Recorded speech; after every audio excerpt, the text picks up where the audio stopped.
And all right, Don, it's all yours. Well, welcome everybody, and we're going to try to get a whole lot more participation from all of our followers and people are watching. So what we're going to do is we're going to give 2 free seats to the chat twice a month, and we're going to give some downloadable plans.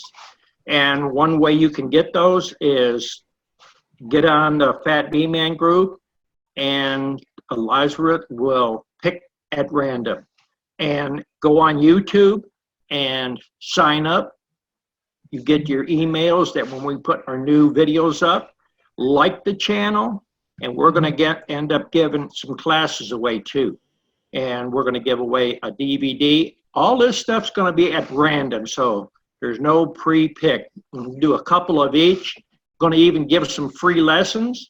And starting in August, if somebody shows up here that has their separation papers from the Army service, discharge papers, I'll take 2 per month and train them for free. They can come up here. It's my way of returning the favors. And we're going to open up tonight with questions. We had pretty good questions last week, but I'm hoping to get a lot more participation. We pulled honey the last couple of days, and if you're pulling honey and you're not planning on extracting it really fast the same day or within the next day, you're going to end up having a lot of hive beetles. So I thought maybe I'd mention that, because people that are new to it, that start extracting and they don't put it in sealed containers right away, no matter how sealed up your honey house is, those beetles will come in your boxes of honey and around the house.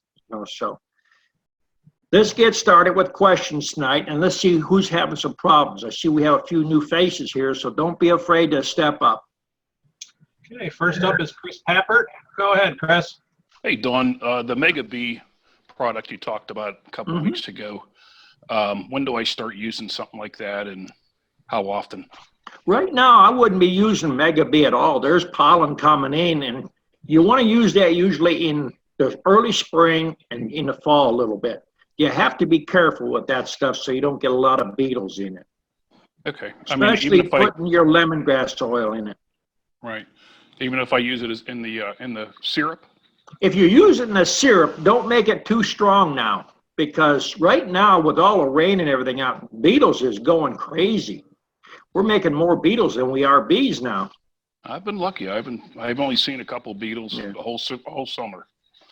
So the other question was, a few weeks ago, my hives were honey bound, and you told me pull some frames, throw some blanks in there. I put those frames in the freezer. Now, is that something I can give back to them in the winter? Yeah, you can either leave them in the freezer, or you could actually extract them and put them in buckets. That's what we do, a lot of buckets. We use the 2 or 2.5 gallon buckets and the 5 gallon buckets, and we just stack them up. And as we need it, we just feed back honey. And if you're going to feed honey back, don't be diluting it. Feed it back the way it come out of the hive. The way it come out. Okay. The trick that you told me actually worked. I'm full of bees now. I'm full of brood. Right. She's laying finally. I took the feed off of them. They cleaned out all the comb that had a lot of nectar in it and probably a lot of sugar water. And have you noticed when you put the new sheets of foundation in, when you went back to check, you probably found the queen on that new foundation? Yeah, I did. Okay. Yep. Well, I wanted to bring that point up because people had posted a few things on the Fat Bee Man group page there. That old comb is so great that's where you're going to find the queen. Sometimes I don't get a chance to read all the posts and stuff but people put some erroneous stuff on there. So I've found that queen will usually be on the newest wax in that hive. So old comb, people keep saying it's so great and people's promoting it. Leave that in, do cutouts, put that back in. I think you're taking a few steps backwards myself. So I thought I'd put that up. Once the brood hatches, should I be pulling that comb out and putting new comb, moving it around, or so they don't backfill it? Only if you're getting too much drone in it, I would move it up to the second box, and eventually just, extract it out or melt it down. Yeah, because it'll melt it down that soon? Well, because it's all fresh comb. Well, if it's fresh comb, then I just keep it on the hive. But you're going to have to do something with it. You're going to have to store it for winter. You have to think ahead now. Do you want to put it on mothballs? Do you want to open stack it? If you open stack it now, that's supposed to help keep the wax moth out, but doesn't keep critters out. You get mice in there or rodents in there, they'll chew it up, and they'll start peeing in the box, and then it's hard to use it again. So that's one reason I just melt my stuff down and start all new fresh every year. Oh, okay. Yeah, because last time they backfilled it right away, and that's how I got honey bound. Yeah. All You right, have to stay on top of that. And I've talked to one guy, and he was going through his honey super in one box. He didn't know because he belonged to a bee club, and they said, don't worry about going down that brood chamber. You should be going clear to that bottom board every single time you inspect. Look for beetles, look for swarm cells, queen cells, look for stretched stuff. Now's the time you have to work that stuff out. Okay. That's all. Thanks. Okay. Okay, next up is Allison. Go ahead, Allison. I have a couple of questions. You were talking to him about too many drones. I have one hive that is absolutely perfect. It's doing everything it's supposed to do. And then my other hive is building comb everywhere. Top, bottom, lid, on top of each other. The bees are underneath the comb, making comb underneath. And it is full of drones. And a lot of the brood that isn't capped over is great big larvae. And I just am not sure what to do with that hive. Well, if they've got drone comb all the way up in that top box and that, it sounds like you've got your spacing wrong. If they're building that comb everywhere, are you running 10 frame or 8 frame stuff? I'm running 10 frame. Do you got 10 the other frames hive, in that box or do you got 9? I have 10. I have 10 in both boxes. You always make sure whenever you run your boxes that you put your frames together. Don't leave them spaced out. If you leave them spaced out too much, the spacing between the frames gets too much and they're going to end up drawing a lot of drone comb. But now on top of the comb or on top of the top bar and the bottom bar, if you're getting a lot of drone there, then your spacing between your boxes is not right. But if you got a hive that's got a lot of drones right now, you either got a damaged queen in there or a failed queen. Oh, what happened? No, what did you say about the drones? If you got drone on top of the frames or on the bottom of the frames, the spacing between your boxes is too big. Okay. There shouldn't be that big a space. Okay, what about, why do I have so many drones in there? Just because my spacing's off? No, you might have damaged your queen or she's failing. Well, I'm finding new eggs when I inspect. There's day-old eggs there. Are they worker eggs? Well, how do you tell? Well, the drone is usually a lot bigger cells. And the worker is a small cell. And when they cap them, the drone looks like a 38. It's real round and it looks like a bullet. And the worker is a smaller cell and it's closed and it's flat. Well, but I mean, this is like the one-day-old eggs. Is there a way to tell then? Or is it just after? If you got 1 and 2 day old eggs or 3 day old eggs, and they're laying in a drone cell, which is a large cell or a stretched out cell, you're only going to get that. Maybe your cells is stretched out. Okay, I'll have to go and, should I pull some of the frames out and put new ones in, or just kind of hang out, or?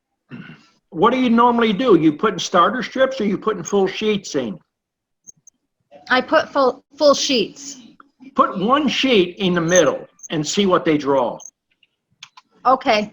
And if they're drawing a lot of drone over the top of that, you either got a failing queen or you need to replace her. Okay, perfect. Thank you. Okay. All right, next up, Joe May, go ahead. Yeah, Don, I had a customer call today, so the queen too. He's requeening a hive. The because she quit laying. Put my queen in there. She's had it in about 10 days. Still not laying. First thing I asked him if he had enough bees in it. He said yes. Second question I asked, you got hive beetles in it? He said no. I said, you got old wax? He said no. I said, you treat for mites? He said no. What advice would you give him? Well, I've had a person call me with a similar thing. You have to treat some way, somehow, even if it's just breaking that mite cycle by putting new comb in there. You have to treat, and you could have a good queen in there, and if you've got a lot of mites there, you're not going to have a queen laying, or she's laying and they got mites, they're pulling them out because the bees are hygienic. Yeah. That's what I told him. I figured it was mites, but both queens not laying, they was probably mites. Most people say, well, I can't see mites. When you can see mites, it's already too late. Yeah, when you see them, it's too late. You're right. Yeah. Would that have been the advice you give him to get treated? See what happens? I told him to put a starter strip in there too. Give him a starter. Yeah. Put some wax in there. If nothing else, he could use that fogger with mineral oil in, or just lay a paper towel on the top of the top bar with a little bit of that mineral oil on it. Let the bees walk on it. It's going to be a slow kill, but it'll help. Bees are not like they was 25 years ago. You have to treat some way or form. Yeah. Thanks, Don. Okay.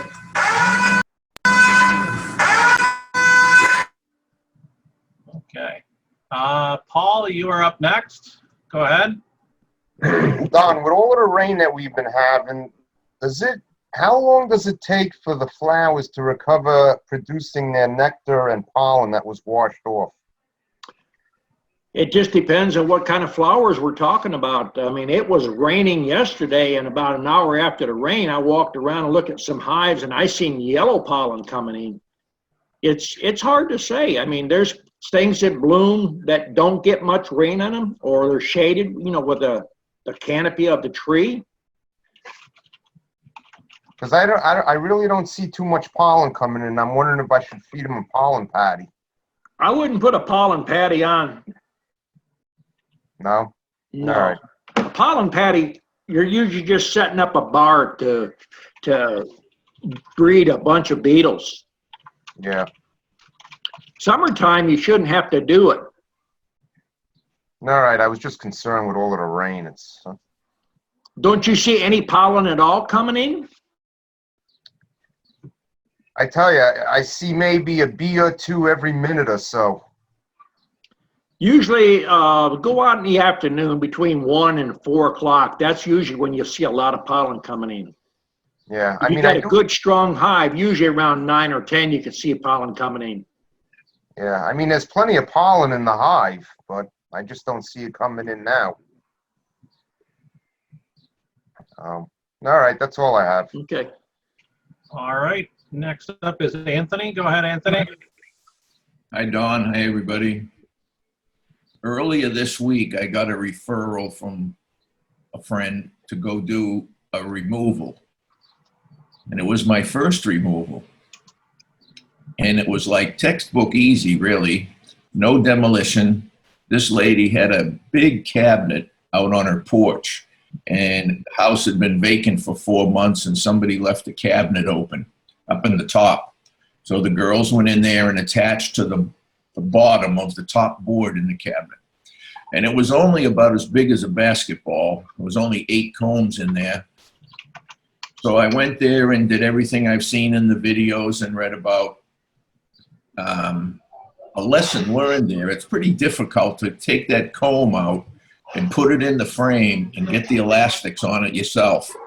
And I even put the elastics on the frame, of course, before I started. But to put that piece of comb in there and try to get those elastics over there by yourself was kind of hard. But what happened on the first day, I didn't get the queen. I wasn't sure if I had her, and then I didn't have her. I knew at the end of it, I didn't have her. They were clustered up underneath a bamboo overhang. It was very difficult to get to. So I went home and I made a bee vacuum, and I went back the next day and I sucked up the cluster that was in the hard to get to place. And then I certainly got the queen, because once I emptied the secondary vacuum box and put the lid on, both vent screens were completely covered with those bees trying to get in the box to get to the queen. So I opened up the door, in 10 or 15 minutes, all of those bees went inside the hive. So now I've got the box completely closed up. The door's closed, the lid is on, everything's fine, and I drive 45 minutes home. And I put the box on the table in the backyard. I was tired, I had other things to do, so I didn't go back to that box for 4 hours. 4 hours later, I went back to the box to straighten out the frames and put in a feeder and give them some syrup. 95% of the bees were gone. So they absconded, but that's not, I know that's not abnormal. It happens. It even happens with nukes and stuff, whatever. But the mystery is, I don't know how they got out of the box. This has a flip-up door in the hive over here. The door is down. It's latched shut. I know they can't fit through the vent screens. No bees came out in the car, but these were like Houdini bees. They all got out of the closed box in 4 hours. So, but it was a good learning experience anyway, and it was where it was pretty easy. Didn't have to do any demolition. It was good. But that leads. When you're taking a extraction like that, what I used to do is get you a 5-gallon bucket to set your old comb and stuff in, and take you a lid with you, a regular telescoping lid. Take you some deep frames and take you some medium frames, and take you a steak knife and smoke the bees a little bit and cut the outside comb off, lay it down in the lid, and lay the top of the frame. If it's big enough for a deep frame, lay the frame right over the top, and take your knife and just cut around the inside of the frame. Your excess comb and brood and whatever, throw it in a 5-gallon bucket. Now you've got a nice clean place. Lay it right in that frame, put your bands on it. If it's too short, use a medium frame. Put your bands on it. Each time you smoke, the bees are going to move. Now the best thing, instead of using a bee vac, use a milk jug and cut the bottom out of the milk jug, and then leave the handle on it. Now you've got a large scoop. If you smoke the bees a little bit, they're going to move. When you cut the comb, make sure that the top part of the comb is at the top part of the top bar. Don't turn it upside down. It has to go back in the same way. Doesn't matter if you trim it or cut some of the brood off or some of the honey. The main thing is to make it fit in that frame. Now, maybe the next one you do, if you follow like that, that's just a suggestion. That's what works for me. Yeah, okay. But that leads me to my question, you know. For right now, in my mind, I just want to have 5 hives. And this removal would have been my 5th one. But now they all flew away.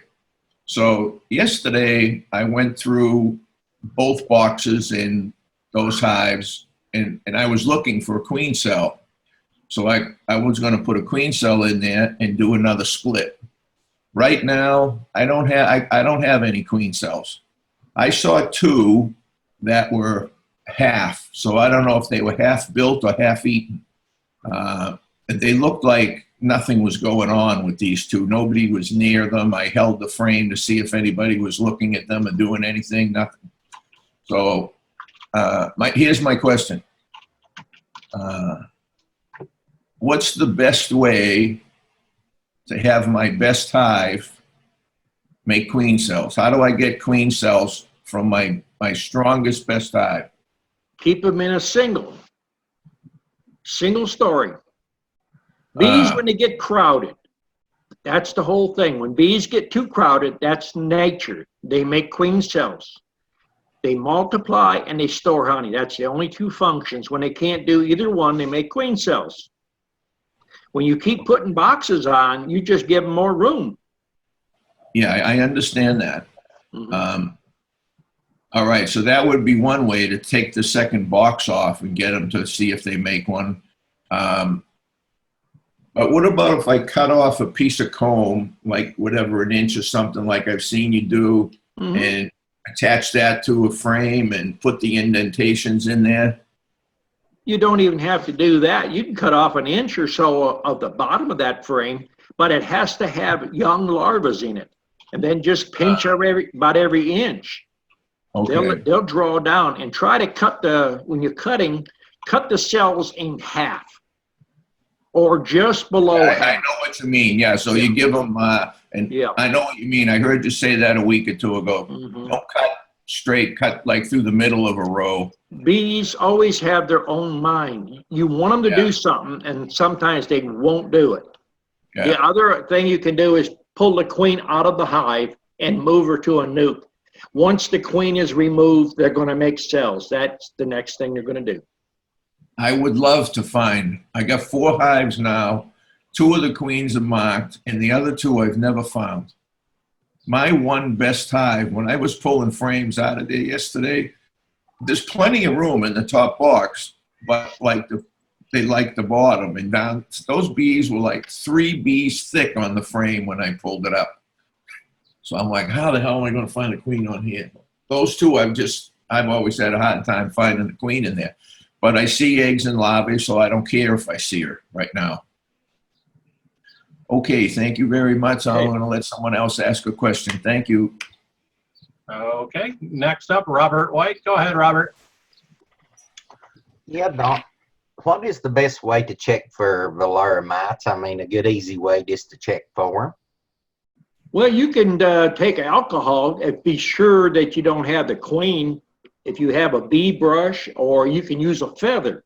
Take a pint jar of, canning jar, and put you about 1 inch to 1.5 inches of alcohol, rubbing alcohol in it, and just take the feather and brush off about 100 to 150 bees. Put the lid on and swish them around. Okay. Or Yeah. you could put the bees in first, then add the alcohol, whichever you want to do. Just be sure that you don't put the queen in the alcohol. She don't swim good in alcohol. I guess not. Thank you, buddy. Okay. All right, let's see who's next. Ernest, go ahead. Yeah, good evening, Don. Good evening. I'm having trouble with mini nukes getting robbed out. Do you have a solution for that? Or this time of year, should we go for a couple frames of bees in there? The mini nukes, you have to keep them pretty well stocked. That's the drawback on it this time of the year. This has been a bad year for bees. I mean, it's been wet, raining. Yeah, I had them to rob them out right away. So do you close them up for a day or two? Or? You can close them up, but if they're robbing them out, more than likely the bees you're putting in there are older bees. They're field bees. You need to get a lot of your young nurse bees to stay in there. No, I just struck them off in front of it and just left the other ones fly away. And there was nurse bees that went in, but yeah, they seem to be dearth on now. So are you feeding your mini nukes? Yeah, I just started feeding them. I had a comb of honey in there. How you feeding them? You feed them with hive top feeders, or you open feeding? No, hive top feeders. Well, you might be leaking on your feeders. You're using a bottle with a couple holes in it? Right. You might have too big of holes, and maybe they're dripping down inside and it's seeping down along inside your box, and then you're causing a robbing thing there. Okay. Stevens built some inside feeders, and he was using the hive top feeders, which is the same as our 5-frame feeder, the standard 5-frame. But he made it modified, a shorter one for those mini nukes. And he went from that to an inside feeder. He said he's doing a lot better with the inside feeder. The whole drawback that is you have to open the lid up and you have to feed them from, the inside. But that seems to keep down the robbing a whole lot better.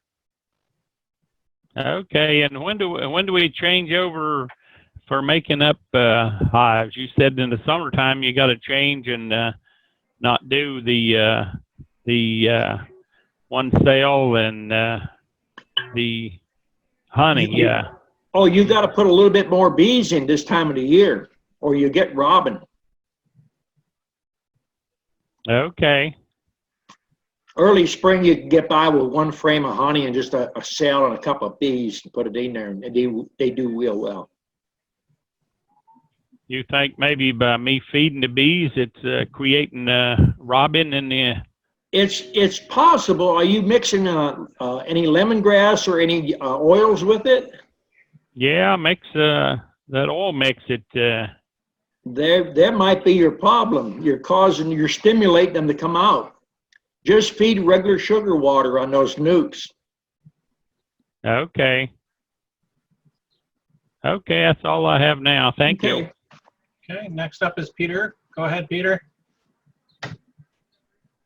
Hey, Don. So just a quick question. With all these rain, besides the ants and black bear and all of that, I'm also getting a little bit of these cockroach-looking things on my hives that I've never seen before.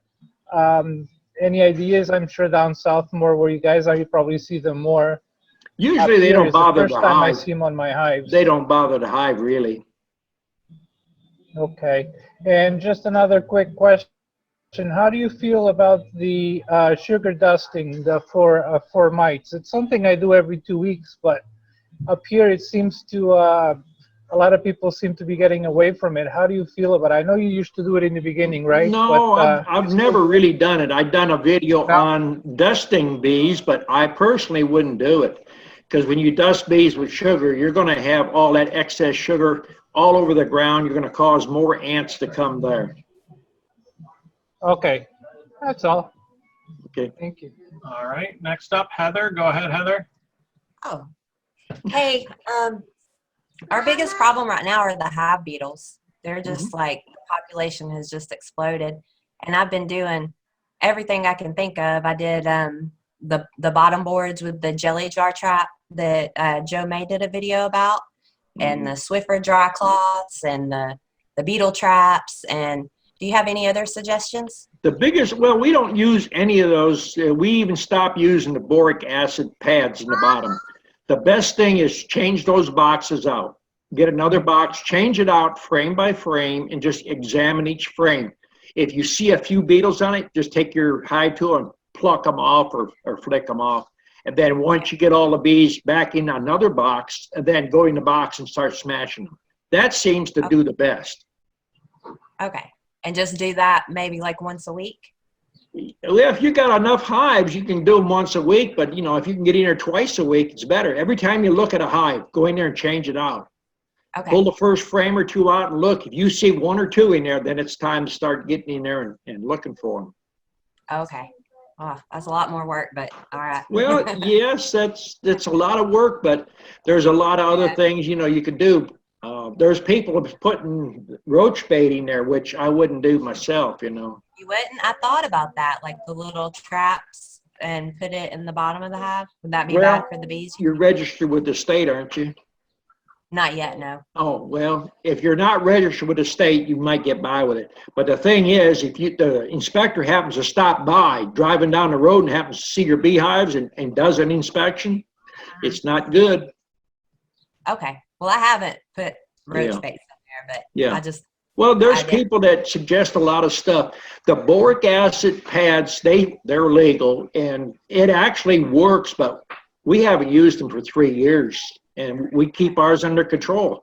We are under pine trees. We got some hives out in the open sun, so we have a variety of situations.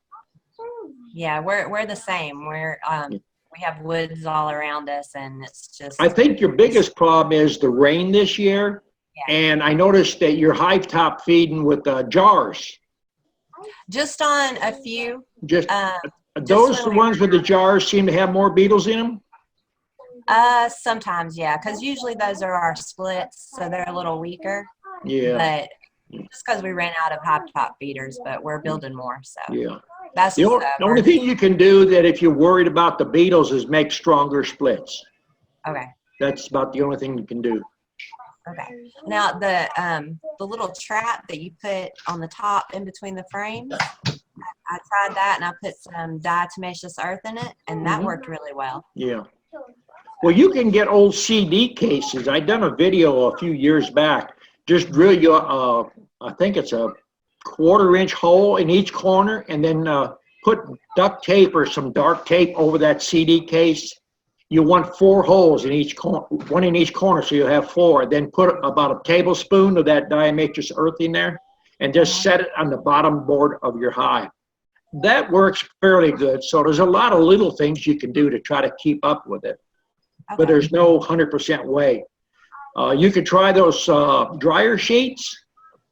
Stephen tried a few on some of the hives. They do work, but if you're not in there and clean them out, they shred them sometime. Yeah. All right, that's it. Okay. Not dryer sheets, the Zwiffer unscented sheets. Don't put dryer sheets in. Not good. All right. Next up is Robbie. Go ahead, Robbie. Hello. Hey. Can you hear me? Yeah. All right. My first question is, I got this nuke in May, the 13th. There's nothing but honey frames, and you said bees don't lay in a honey frame. Made a split. Have 2 nukes. My second nuke does not have a queen to this day. Do I need to be concerned? If you got 1 nuke that don't have a queen, I just reverse 1 frame from 1 hive and get 1 out of the middle of the other one and put it in there and let them make a queen.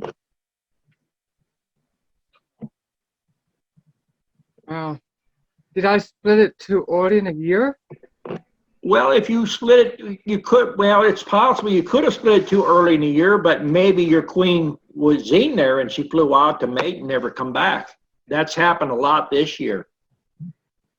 Well, in my original nuke, she's laying eggs like crazy. Yeah. Well, put some eggs from that there into the hive that don't have a queen, and they'll make them a queen.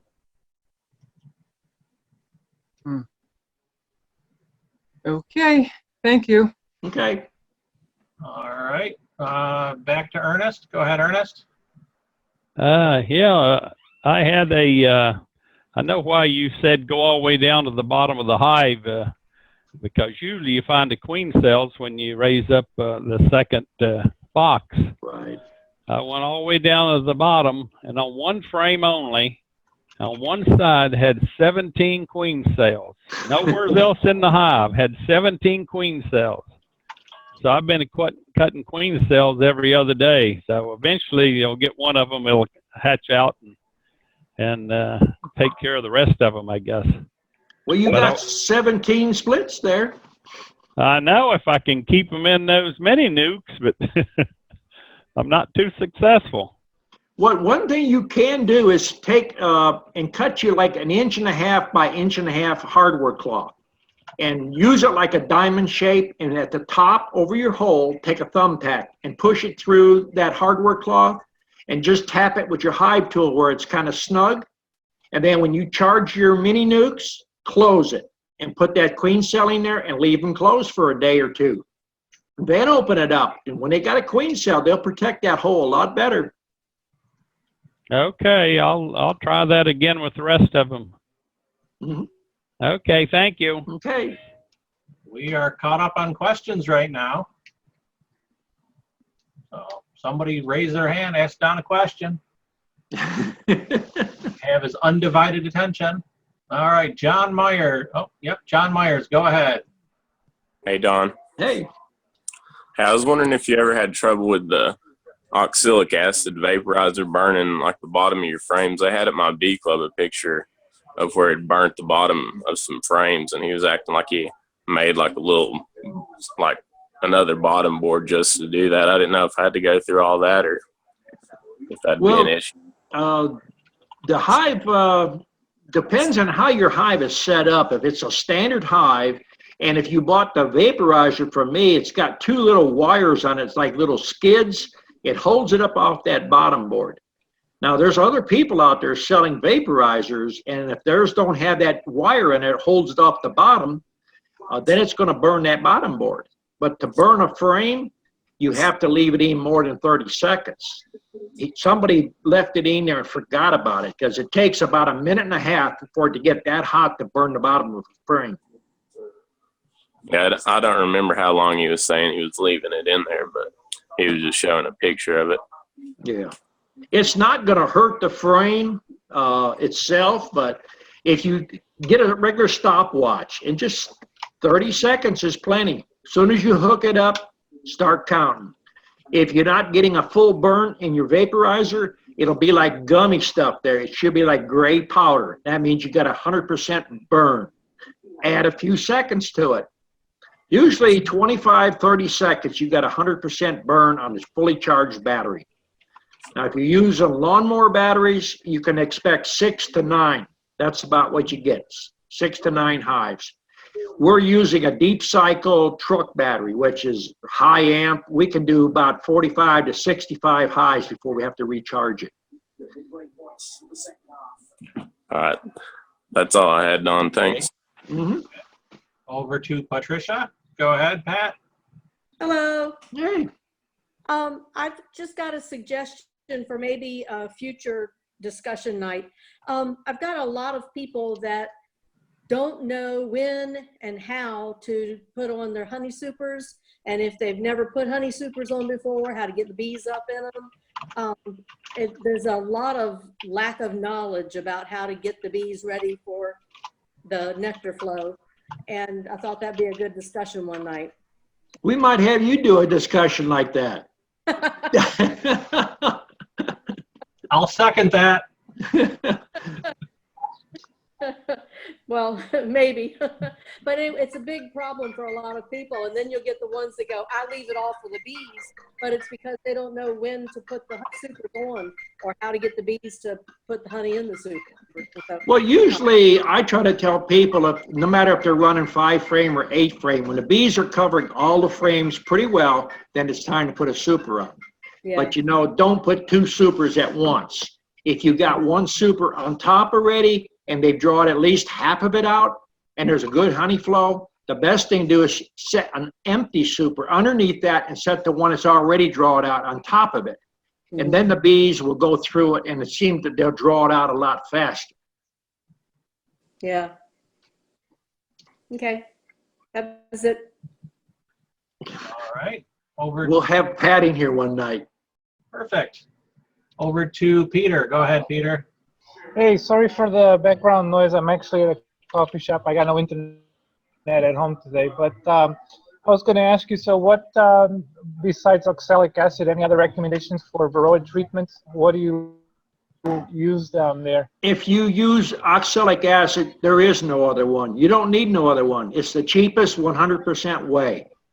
I mean, you can buy everything else. If you're buying a lot of different products, then you don't have oxalic acid. Because if you use oxalic acid, you don't have mites.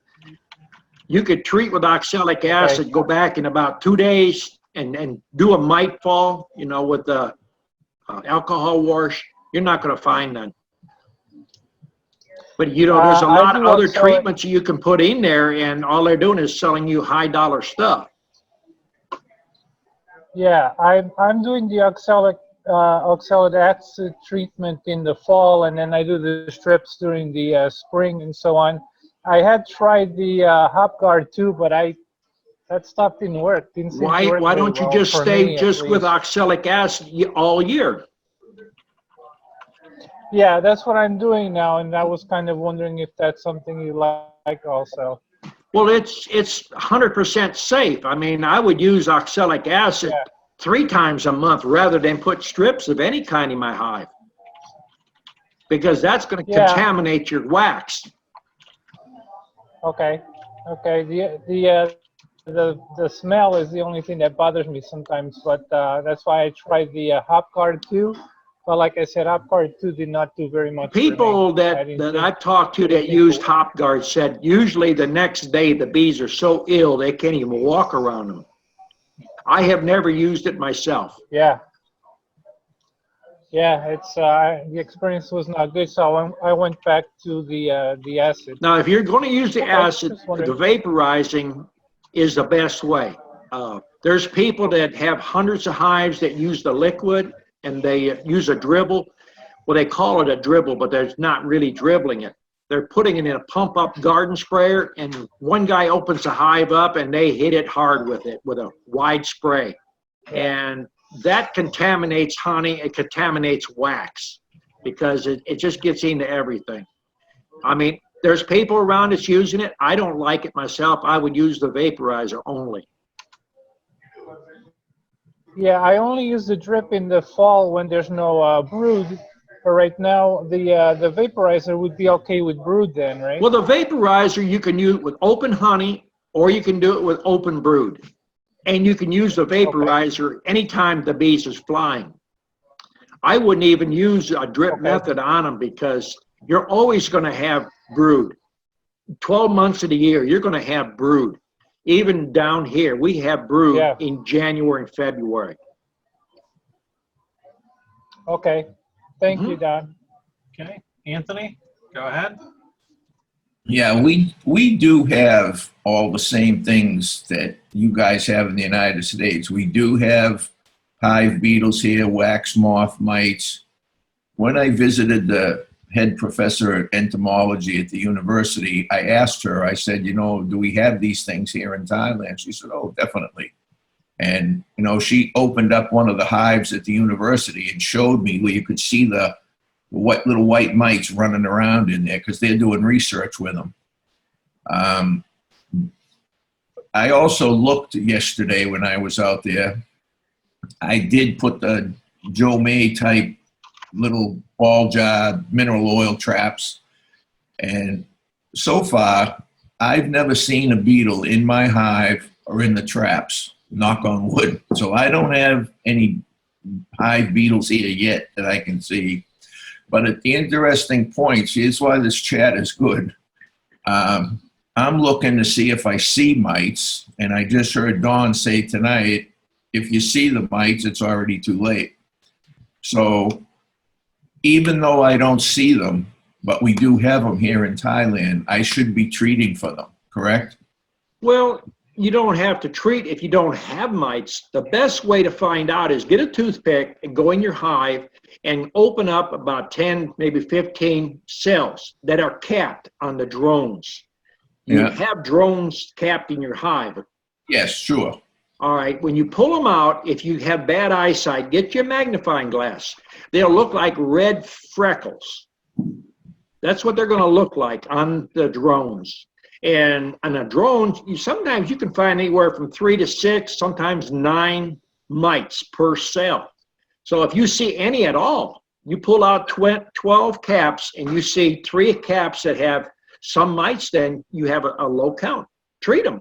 Okay. But if you open up 12 and you don't see them, I mean, there ain't no point in treating something you don't have. Yeah, okay. Well, see, that's why this chat is so good. That's a very valuable point to me and probably to some of the other people here. So, yeah, that's good. I think that's all I have for now. I had one other one, but I can't remember. I'll come back. Welcome to old age. All right. Joe May, go ahead. Yeah, Don, I got a comment on my YouTube channel the other day that said it was against the law to use oxalic acid in the United States with a honey super on. They recommend taking them off, but is there a law that says if you're selling honey, you can't treat with honey supers on? I don't know. I've never checked really on the law, but you know, a lot of people know I don't sell honey. I mean, I pull my honey and I use it for bee feed. Well, so, I do too. I don't sell honey, but yeah. There's a lot of things out there. There's a lot of people that they'll be on some chat or they'll be on some forum and they hear a little bit of information and they'll take that little bit of information and stretch it out, exaggerate it just to stir up trouble. Well, I run across that every once in a while on my group. Yeah. Well, I know over in Europe they've been using it for 30 years over there, and they treat with honey supers on. So I'm assuming if there is such a law that the United States is behind the times. Well, there's a fellow that I communicate with him over in Germany and one in England, and they've been using it there for years and years. And 20-some years ago, they said that it was killing the bees. It's more harmful. And he did 2 studies on oxalic acid back then, and he said he tried to kill hives, and he treated them from once a month all the way down to twice a week. And he said, once you have no mites, you're not doing nothing. He said, but it's never killed his bees. And he said he tried to kill them with oxalic acid on the vaporizer. No, you can't kill the bees. Matt up there at Indy Bee Supply, when he first started using, he took 2 nukes and treated them every day for 2 weeks. Yeah. Never seen no ill effects at all on the bees. Once a week would be more than enough. You know, if you have a high mite count, you know, every 10 days, every 15 days, if you treat with oxalic acid, you'll be in good shape. But there's one thing that most people don't realize. Their hives are doing so well. I get an email or I get a phone call. My hive is doing so good, and then they call back a week, 2 weeks later, and they say, we're putting them in 5-frame hives, 5-frame nukes. Anytime in the summer when you're making honey and you're going downsize, that's already telling you, you got mites. They're hauling the bees out faster than they're reproducing. And then, you know, I've had people say, you know, about doubling hives. I haven't done that in 40, 45 years. To me, that's backing up. Whether you want to put 2 hives together, that's, you could lose 2 queens. You know, treat the problem. Don't try to skirt around it. Hey, just to change the subject here, I tried it this week. I put a couple of YouTube videos out on it. I had a virgin hatch in the incubator. Didn't have a place to go out there and look, so it was a land worker hive out there, fairly strong one, 2.5 frames of bees covered. And I just took out there and walked out there 50 foot, shook every bee off them frames, buttoned the hive back up, walked in the house, got that virgin, let her right out on the landing board with all the rest of them bees. They danced around her for a little while, and directly they coaxed her right in there and went right in the hive. And I checked on her today. She's in there running around the frame. So may have stumbled on something that works fairly decent for a land worker. I don't know. Yeah. Well, I've had a lot of people question, you know, the way I do things. I have had a lot of virgin queens I let walk right on in a nuke. I mean, or in an 8-frame hive. I mean, it's done, you know. You have to accept if it don't work, it don't work. But the majority of the time when we do that, they accept it. Yeah. Well, you know how hard it is to get a land worker to accept a queen now. Yeah. If that land worker is their queen, they'll kill anything you put in there about. Right. But it worked this time anyway. All she got to do is fly out and get mated now. I'm done. It's a learning thing every day. Yeah. Okay. Peter Ferreira, go ahead. Hey Don, just a quick thing. You know, the other day I pulled out my my iPhone and I filmed over the. I pulled the frame out of the brood, like in the middle of the box, and I filmed slowly the bees on the frame on both sides, and then I watched it on TV. I found it was interesting. How easy it is to spot Varroa if you have any. Especially on the drones, because you're watching it on TV or on the screen of your computer. And I said, wow, this actually can be a nice tool for me, because I was able to, you know, stop the video and look really carefully. It's almost like looking on a microscope. And you can really see the bees really big, and there they are, you know. Technology's come a long ways. It's a tool that works, you know. All right. Ernest is up next. Go ahead, Ernest. Yeah, Don, I thought of another question. I use all medium frames, and I'm starting to change over to deep frames. And medium, to get them to move up, I just move a frame up in the medium.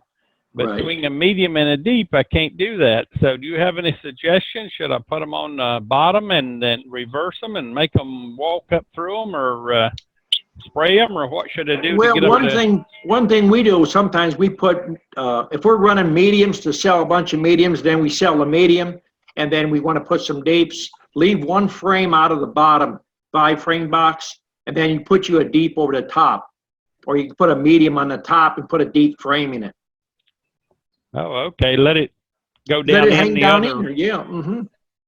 It acts like a ladder, and they climb it up pretty easy that way. Okay, thank you. All right, Joe May's got another comment. Go ahead, Joe. Yeah, Don, something you might think about on this chat. for the newbies out there, bring a frame of laying worker frame in and show, because it's distinct. I mean, if you've ever seen it and you've been around it much, you can tell immediately when you got a laying worker. There are a lot of newbies out here don't even know what it looks like. Yeah, if I could ever invest in one of those iPhones or something, I have to come in and get my little digital camera to go out and take a picture of it. But so far, we've been lucky. We haven't had that problem. I think about it next week or next time chat's on. I'll try to remember to bring a frame in and show everybody. All right. Good. Okay. Okay. Tricia?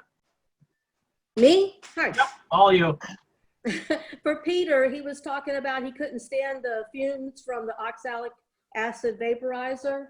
They sell a very cheap paper respirator that you put over your nose and mouth. They do not work. You need to buy the more expensive one, but I'm chemical sensitive too, so I can appreciate him not wanting to use it. You need to use the respirator. The what? Cartridge. My husband says they're called a cartridge respirator. It's just a little thing that fits right over your face. You can buy those at the paint store or the auto supply parts. That they have the cartridge type for spray painting cars and that. Yeah.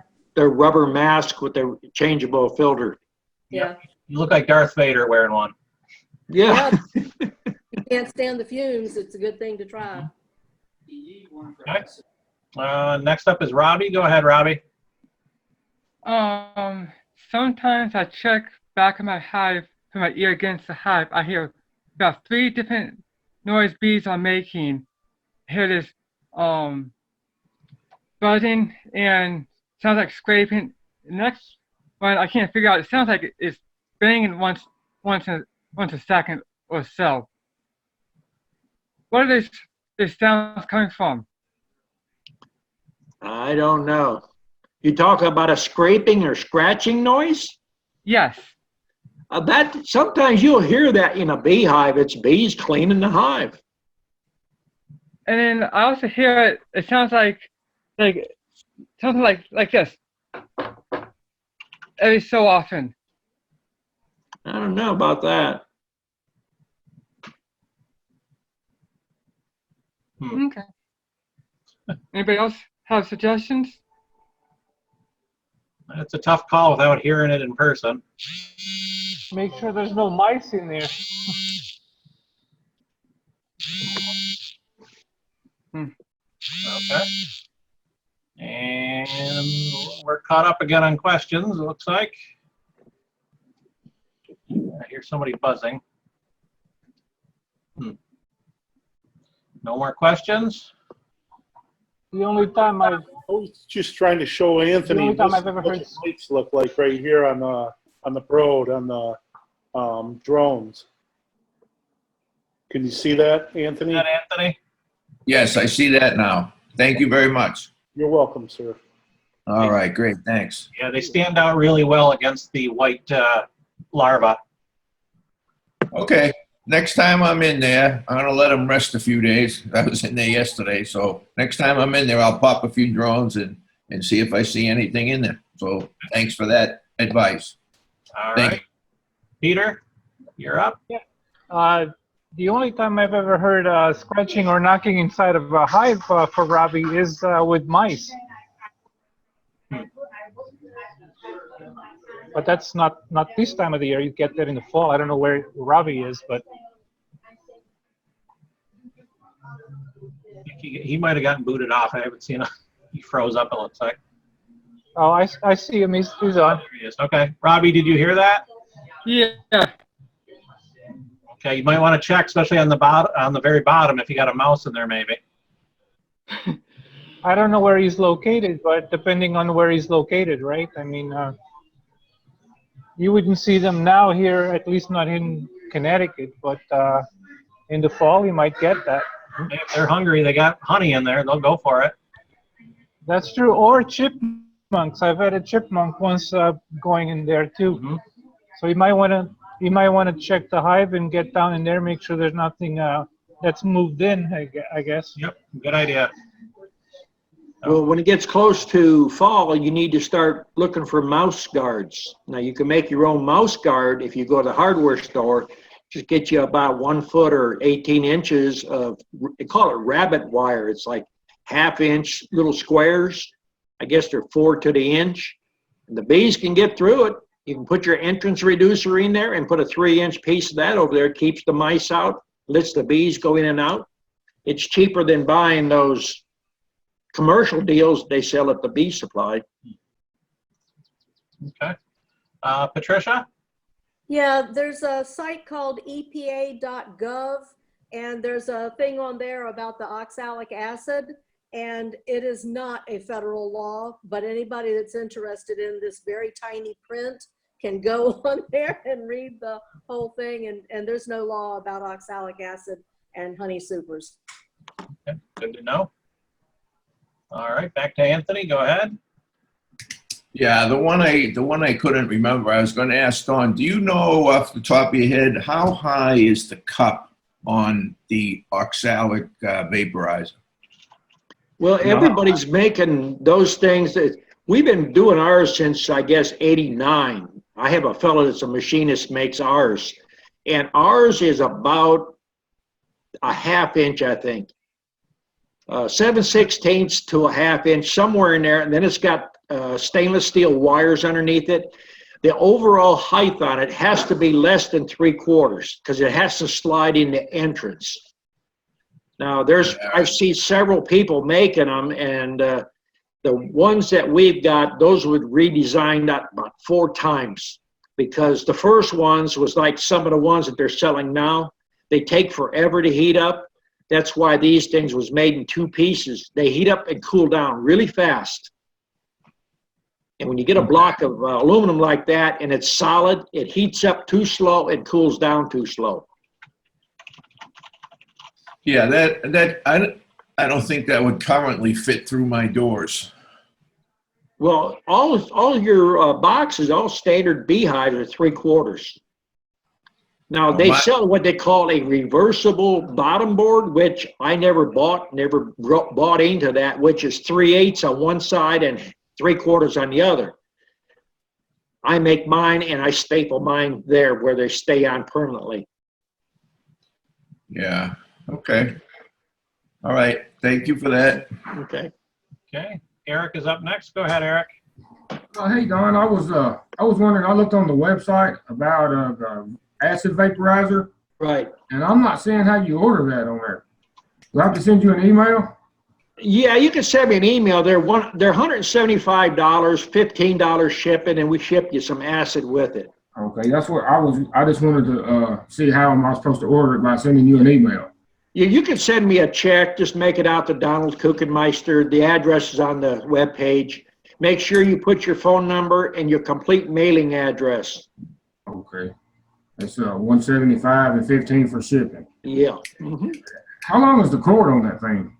It's about 12 foot, I think. 12 foot, okay. So it'll let you get several hives in a line before you have to move your battery. Well, you could, what I was doing is using that big heavy duty battery, and I just put it in a wheelbarrow. But I tried a lawnmower battery, and it just don't stay charged enough. We got too many hives to do the small battery. So yeah, I got some a big battery. I got some of those deep cycle and trolling motor batteries. So I'll use that. Yeah, those work good. Okay. All right. Well, that's all I had. I appreciate it. Okay. And it looks like Evie has a question tonight. Go ahead, Evie. Go ahead.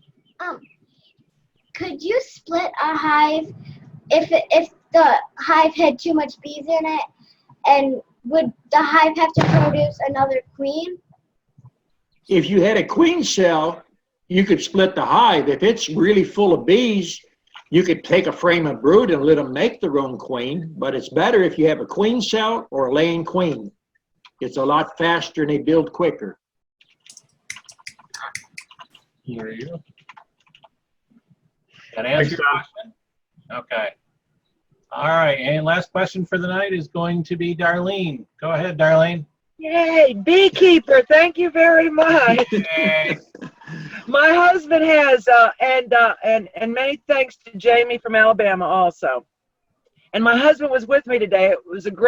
We've had a great day. Of course, it's raining outside, and we've still got to move the hives one more time. But, if it was easy, then everybody'd be doing it. But he has a question for you. He wants to know, what do you buy from the bee supply? Now, we're not talking, you might make your own nails. You might make your own nails, and we know you get your essential oils, and there is the bobby pins and the fishing line. But what do you buy? Well, the only thing I really buy very often is frames. The next thing would be a smoker. I always buy a commercial brand smoker. I buy mine from Daydant. There's a lot of companies out there selling smokers. And I've had a lot of students in and out of here. And the students will tell you real quick, when they compare their smoker to my smoker, it's like night and day. Invest in a good smoker. That's the two main things you need.